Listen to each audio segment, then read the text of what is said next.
I'm Rob Van Dam. The whole show. From Battle Creek, Michigan, weighing 230 pounds, Rob Van Dam. Hey, that's right. It's Dominic DeAngelo. Bonus kind of episode here. Kind of a makeup episode too this week. We're going live as I'm recording this. Rob and I will be going live later tonight to record this week's episode of One of a Kind with RVD. But wanted to give you guys a little something special. When Rob was in Las Vegas, his hometown, he also wrestled at WrestleMania Weekend. He also wrestled at JCW. Well, I was there, and guess what I got to do? I got to interview some JCW wrestlers. So you guys are in for a treat today. I put together several interviews that I did with Alice Crowley, Kerry Morton Jr., and Nic Nemeth, as he also wrestled on the card that RVD was on as well. Came out in Juggalo face paint nonetheless, too. So just as a little extra episode here, kind of a make good episode since we didn't have one last week. Here's a special JCW episode. If you get the chance, be sure to check out JCW Lunacy. That's every Thursday at 7 p.m. that airs on the Psychopathic Records YouTube channel. So just type in JCW Lunacy on your YouTube and you should be good to go. In the meantime, as always, check us, Rob and I, out live. Keep that notification bell on for when we go live. Go to rvdtv.com. We do not free giveaways, but we do raffles every episode recently here. And so I'm about to send some of those out here later today as well. So join us there. Ask Rob a question. He's more than happy to answer it. We always have a good time. So rvdtv.com. Check it out and check out JCW Lunacy. Enjoy these interviews. What's up, everybody? This is Dominic DeAngelo, Studio1Sports.com, and I'm here with Nic Nemeth. He's about to go on for JCW. Nick, have you ever guessed that you would have ever worked with Bernie Kosar and then Vince Russo in the span of like a week? Yeah, obviously. Right? No, man. Let's focus on that for a second. TNA did a cool ass show in Cleveland, my hometown. Mm-hmm. Got the absolute biggest hero of my childhood, Bernie Kosar, the quarterback for the Browns, and a beloved Cleveland Browns legend. Yes. And everyone's rooting for him, and he's been through some health things too, and he beat those two, and he keeps getting back up every time, and so he's beloved, and I got to have him in my corner for a TNA match, and it was the coolest night of my life. I wrestled my brother, I've been world champion, I've done some stuff. This is so close to the top of the list of the greatest things that I could accomplish in my life. And if you told 10-year-old me that you'll be in the ring with your hero for TNA with everyone cheering you on, I would never believe it. I'd be like, oh, that sounds awesome. I would never believe it. Killer, amazing, incredible. Now on to JCW. Yeah. Another thing that 20 years ago, I'd be like, Juggalos, oh, those are cool. That's not me. I don't know what the deal is. And knowing this family of a roster and front office all put together. TNA is this crazy, a lot of companies say family and they're like, hey, we're not really family. Here's a pizza party, whatever. Like, Yeah, pizza party. this is like teams working toward a goal, and TNA is very much like this with not 90%, 100% of people. And my first JCW show 2 years ago, I was like, these guys are a family that is rooting for each other, cheering each other on, and looking to break through and make special wrestling television. And I go, I will be a part of this every chance I get.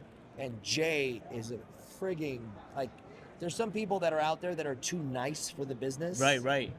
And he's up there. He has this great wrestling mom. It's so cool to see. I've been watching him and Russo work together back and forth. And it is nothing short of beautiful to watch him pitch different ideas and different ways to go about it because he loves the game. And I just couldn't be happier and prouder to be more and more. I said, guys, this year, as many dates as I get, like, this will be the most ever for me because I believe what they're going with. Right. I love the show that they put out, and I know that there's so many more steps to go. There's every barrier that comes, they blast through it and get 10,000 more views and more people talking about them. And if I can help in any way, I will be here to do it every step of the damn way. Step by step, that's the process. I spoke with Vampiro a little bit too, and he mentioned about Jay and like his awareness and ability to kind of delegate and take a Yes. step back, and how hard that could be for him, but he's Bro. allowed it to happen, kind of thing too. Being Jay for years, having this vision and this idea, and even then when you watch it happen, it's never exactly how it happens in your head, because like, you read a book, the movie isn't the same. Yeah, it's never the same. It's like you have this vision and it's close and it gets there, and it really is tricky to like, hey, listen, there's this other guy in the business who has these ideas. Can you step back and bring him in? And no one's saying you're doing bad. You're doing great. This is a different perspective. Can you do it? And I don't know that I could. Yeah. Because in your head, you go, I have the ideas. This is it. Even with someone else, like, hey, we can go back and forth.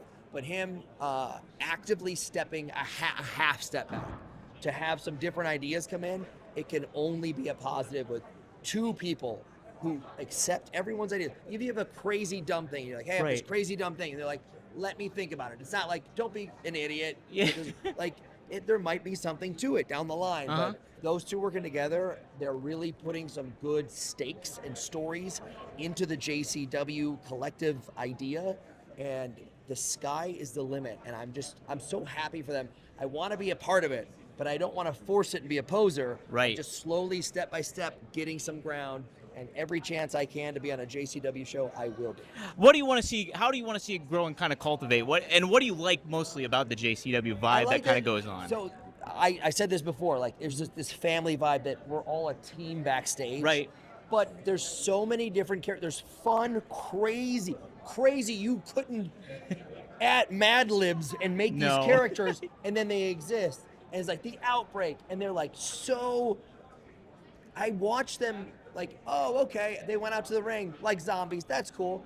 They wrestled an entire match like zombies. A bunch of us, even when you have like in the old WWF days, like I'm Jim the plumber. And you're like, I got a wrench and I wear a plumber outfit, and then you just wrestle. Yeah. These guys come out as zombies, and when they're hit, act like zombies. And when they do something good, act like zombies. And when they win or lose, they're still zombies. It is a movie that's happening in real life, and that's one tiny step of Barnabas's crew, let alone everybody else. It's just such a beautiful, there's something for everyone. And everybody is working for the goal to have everybody talking about them and also doing the work in the ring. I don't know, man. I've been already through this for 2 years with TNA, and I'm watching it happen here, and it's nice to see. It's neat to see the momentum kind of growing with it. Yes. I'll let you go with this one. You and your brother, I talked to your brother like a couple weeks ago. Sorry. And that's okay. I was going to ask you though, he mentioned how you have different sense of humors in certain ways. Much. And so what kind of stuff about his sense of humor you don't like? I don't not like it. So I'm someone who 20 years ago I'd be like, Dave Matthews, I can't stand this. This guy sucks. It's like, no, I don't like it. It's not for me. He's wildly successful. Yeah. He's just not for me. So when it comes down to it, I don't go like, this sucks. It's not funny. I'll be like, oh, this is working. It just doesn't work for me. I like that we're very similar on a lot of ideas, but when it comes to some comedy stuff, we go back and forth almost like a tit for tat kind of thing. So it helps us work as a group. Yes. But also there's like we're really close on 90% of things, and 10% of stuff we go this way. So then you get to like counteract, and he'll say something and I can build off it, and we can go back and forth on each other. So not when we're in between messing with our parents, we get to mess with each other. That's it. That's the brotherly love kind of thing going on for it. You love in quotes, but yes. Love and quotes, yeah. Cool, thanks, Nick. You got Appreciate it, man. Yep. All the best to you. What's up, everybody? This is Dominic DeAngelo of Studio1Sports.com, and I'm happy to be here today with Alice Crowley. Good to see you. Hello, it's good to see you too. How are you doing? Oh, not too bad. How's the weekend been going for you? It's busy, and I haven't got much sleep, but that's Vegas. Vegas, that's wrestling too, right? Oh, yeah. So how's it kind of been being on the JCW forefront? Is this like a growing kind of thing going on Oh, from yeah, a this is week-to-week my basis? shit. Yeah. I love this shit, yeah. I work for them everywhere we go, obviously, and I'm the women's champ. Two-time women's champ. And I'm the obviously only one that can say that because there's only been 3 of us. So, yeah. But, no, I love working for them. We've been traveling everywhere. They take me everywhere, and everyone that I work with, some of them, like J-Rod, are assholes. But, Danny Ma, I guess she's all right. I'll hang out with her for the time being. But, yeah. So you did the power slap stuff, and that's been a big thing this week. How was that for you? Well, I didn't do it this week. I did go to the prelims today, and that was quite interesting. Big win for the wrestlers today, though. Woo, woo, woo! Seemed that way, There was right? a bunch of our wrestlers won today. So shout out to all of them. My girl, Hollywood, she got her win today. But yeah, no, they're trying to get me to come back. We'll see. Did you? No promises. We'll see. I heard so much different things about it, like you got to cut weight, and I had no idea about stuff like that. That is something I'm not used to doing because I'm a professional wrestler. I don't do MMA and stuff like that, but I don't mind having to do that. I just got to learn how to do it, That's my thing. Once I learn how to do it, then I'm cool. But, I also want to fight at a weight that I'm more comfortable with, and they're trying to get me to go higher, and I'm like, nah, that shit got to go lower. Everybody's going down. Why can't I go down? Just Let me go down, down. right. Find it out. How has it been working with guys like Vince Russo and everything like that in this creative process? Well, I love working with Vince, honestly. He's one of my favorite just because I'm able to, talk to him about, the things that I think I need to do different and things that he thinks that I need to do different. And, we got to a point where, we work real well together, and I'm enjoying it a lot. So. What are some aspects you think you need to do differently, and how he kind of thinks that you need to do differently? Well, right now, I think, I'm kind of on the right track, so I'm just figuring it out. Mm-hmm. But I don't know if there's anything I'm necessarily doing completely wrong, but, little things I could do different, like in matches and things. But, for the most part, I think I'm the whole package. Well, that's the attitude to have in pro wrestling. Hell yeah. Yeah, right? What is stuff you want to do more of in the ring? Or not just in the ring, I'd say, but as a persona and identity, too. Well, I guess I just would like to go to more places. Obviously, wrestlers like to wrestle, go more places, do more matches, of course. So, yeah, I just fill my books up, people. Fill my books up. That's all I need. Who are some inspirations for you in wrestling? Well, that's a good question. I kind of fell in love with it when I was young, so there wasn't necessarily one person. It was just a love for wrestling as a whole. Mm-hmm. But inspiration-wise, I always loved Charlotte. I know everybody kind of don't like her, but I love Charlotte. I think she's good, and she was one of the ones that was popping when I was a kid. So, yeah, Charlotte and AJ, those two. Yeah, yes. yeah. Well, the thing about Charlotte too is she set the bar for everybody. She did. To make it go, and she did. if you want to achieve that kind of level, somebody like Charlotte's a good person to pattern off. Yes, she is, and I think she's literally the total package. You can't say anything about her. You literally can't say anything about her. She's literally the total package. So, you got a promo, and she's good in the ring. So. What do you want to see more of? How JCW develops and grows?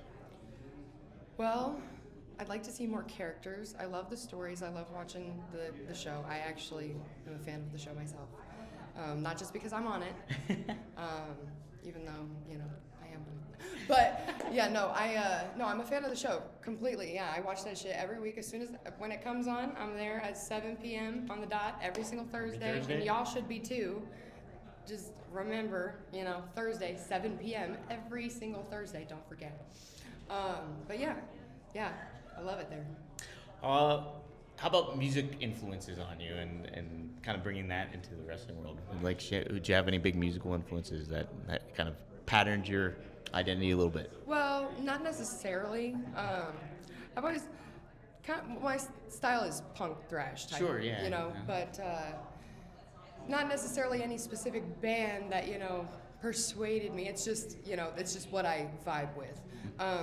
Now I will say my music is custom made by my cousin. Ooh. Very, very talented. Young Tobacco, AJ, or JC Auto Body, sorry. Say My Name is the song. You guys should all check it out. I got it on a cassette tape too. If y'all want to purchase that, it's on my website. Nice. It's Alice Crowley merch.bigcartel.com. Don't forget. It's on your Instagram too. I just checked. Yes, you could just go to my Instagram and then it's down in the, Sweet. All right, I'll let it go. How about working with Violent J? How's that been for you? Oh yeah, I love Violent J.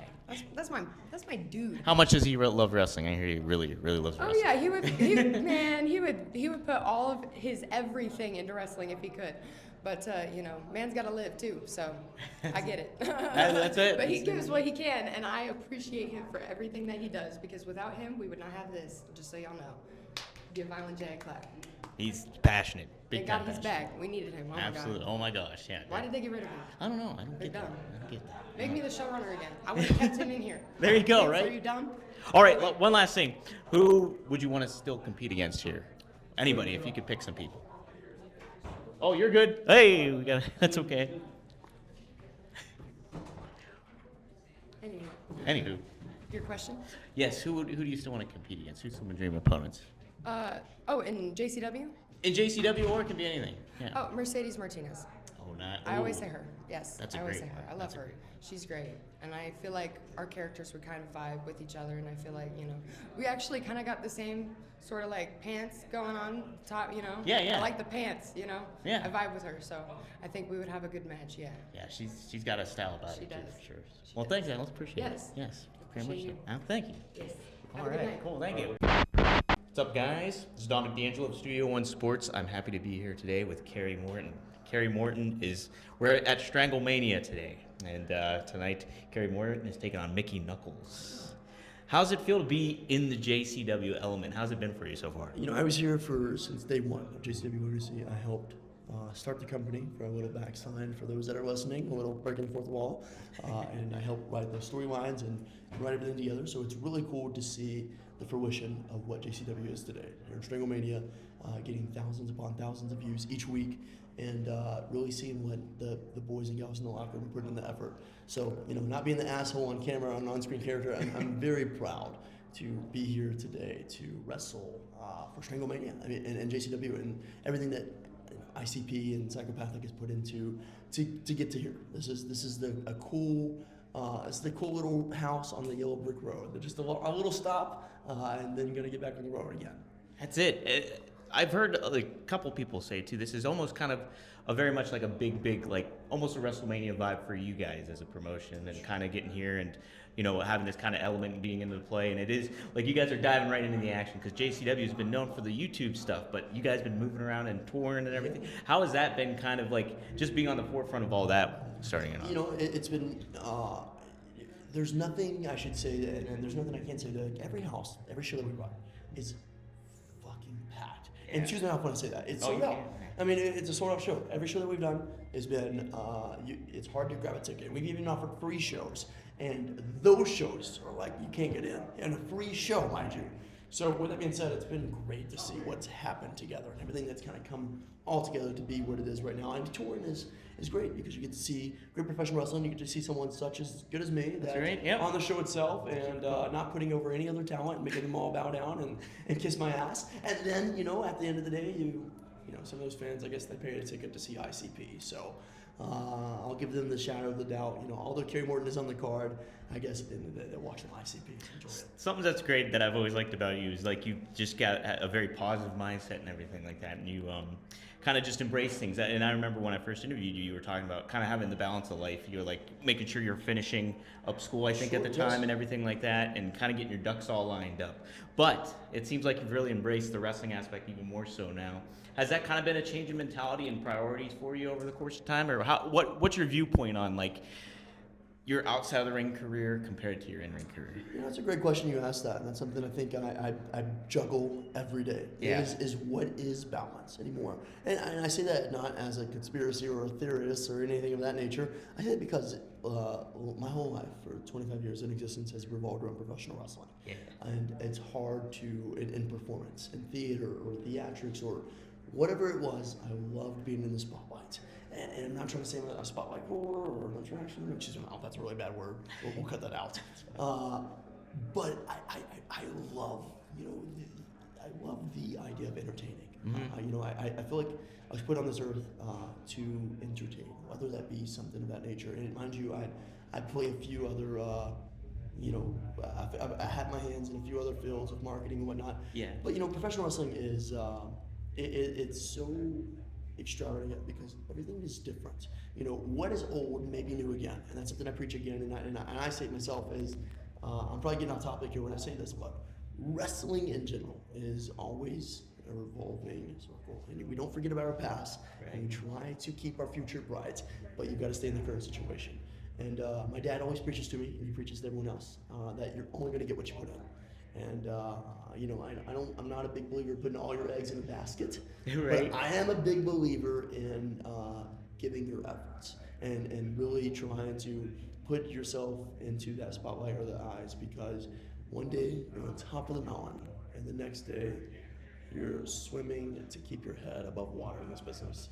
And that goes for everything. As I say this humbly and humility, I should say, is I try to keep the ball rolling and try to always think of what's next. Absolutely, yeah. That's the thing too. It's like anything, and what you mentioned is old is new again and stuff like that. And if you go back and peel back the page and like look at older school wrestlers, like if you go back and watch like a Terry Funk or your dad or anything like that, there's so much that younger wrestlers can pick and pull from those early days that they don't see in today's world wrestling. It's so awesome you mentioned that, because like that is something I digest my whole style. Yeah. Is I don't have a particular, I don't wrestle this way or this way or this way or another. And everyone's like, what are you, the way you wrestle, bro? And I was like, if you watch me, you'll understand what I do. I'm an entertainer, but I am a huge nostalgia wrestling fan when I say that now. And Jim Crockett Promotions is something that comes to mind. It's one of my biggest loves. So I try to give all these guys that back in their heyday, the prime moves, I try to bring that attention to my wrestling abilities. Manny Fernandez, Tully Blanchard, Gino Hernandez, Dusty Rhodes, Ric Flair, I can go on to name a few, Ricky the Dragon Steamboat. I get to learn, and I learn from these by watching their tapes and picking their minds, and that's what I bring into the wrestling ring. And that's something I'm very proud of to say, and I am a legitimate old school, old soul professional. Old soul, I like That's it. how I like to Old say. soul stuff. So that is my biggest T on that one. Yeah. All right. How's it been working with Vince Russo? Vince Russo is he loves Kerry Morton. Yeah. Vince Russo he knows when he sees money, and he knows when money rises to the cream of the crop, and that's what he looks at when he sees me. He sees someone that is damn good at what he does, and he knows that when he puts me in any situation, whether it's something that is set up to fail, I'm going to make some sort of light out of it. And that's something I don't think he can accept. But he has learned to look around the locker room and say, well, that guy is the guy that's going to lead this company to the highest of the highs. And that's Kerry Morton for you. Oh, yeah. All right. Well, you mentioned with the ESPN interview, you've been learning, like, Jim Cornette's been giving you advice and stuff like that. Well, what kind of input has he been giving you? It's great you mentioned that, because Jim Cornette does not leave his home anymore. No. And it's cool to say that I've been endorsed by Cornette as the guy that's next. And that's cool to say. That's really cool and humbling to say that. Is he, obviously his history in the wrestling business with people that he works with is his own opinions. Right. But to me, it's really cool to see Jim Cornette come out of his way and compliment my dad and say, your boy is the next one. And I'm not letting that get to my head, not letting that get to my ego, but it's cool to have someone like that. That's someone I look up to for advice, and has had a plethora of knowledge in this business and success. And it's cool to say, like, oh wow, Jim Cornette is endorsing me as the next one. So whatever that defines, I don't know, but I'm not gonna let it get to me and just keep on chugging along. That's it, man. All right. Last question for you. So younger wrestlers, getting into the business and everything like that, what kind of advice, you having a marketing background and like kind of being, if they got to get out of their shell a little bit, what would you recommend them to do? Kind of like networking, sort of trying to make their way in business, say even if they don't have any connections at this point in time. My first opinion and advice would say, don't throw away your boots and never join this business again. And I'm just there you go. Honestly, my opinion to it, and I go back to I utter this question again, is you're only going to get what you put in. Mm-hmm. And in order to be a professional wrestler, it comes with a lot of things. It comes with aesthetic and the way you present yourself, and the way I come from someone that never had money. And I was like, oh, your dad is a WWE Hall of Famer, and we didn't have money. Grew up broke as shit. Yeah. But what makes someone of this nature is the fact that you're willing to put in the effort, and you're willing to go make those drives and get in the car with someone and tag along and put yourself out there to get the experience and get the reps. And people are always worried about their gimmick, give or take, of what they're not giving the fans their money's worth. And that's something I'm really big about, is whenever I'm on the card, whether it be in some sort of fashion, I want to give the fans their money's worth. And I think it's very important for wrestlers to always think about this, is at the end of the day, when you're training and you're going about something, we are professional wrestlers. I trained in amateur wrestling, I trained in jiu-jitsu, I trained in all that 9 yards. I'm not saying I'm Billy Badass. All I'm saying is put in the work. Put in the work, and then things will come. Opportunities will come. But don't be afraid to be afraid. There you go. If you're nervous, get out there, try something different, but step out of your shell and remind everyone that they just don't make them like this There you go. anymore. No more. Well, thanks, Kerry. Appreciate it, brother. Cool. Thanks, Rubio. Good stuff.